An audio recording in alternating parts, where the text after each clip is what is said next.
Takže priatelia,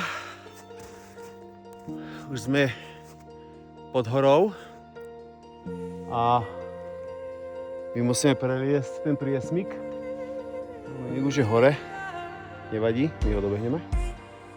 A tá skala, jak som si myslel minule, keď som to hovoril tam z toho druhého miesta, že má 5x5 metrov, tak ona je trošku väčšia, ona má dobrých takže 20x50 metrov.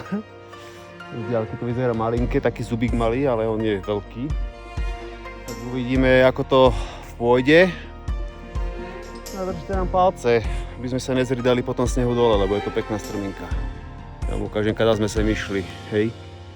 My sme prakticky po tomto chodníku išli, po tom hrebení.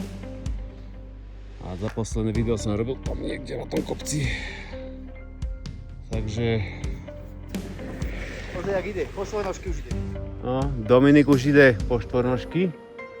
Takže to vidím, že budeme potrebovať asi 20 píny. Dominikovi sa darí, no. Válí. No dobre, poďme na to, nech to máme z krku, ešte máme pol kilometra do summitu a potom po tejto ceste sa musíme dať zase dole. Čaute.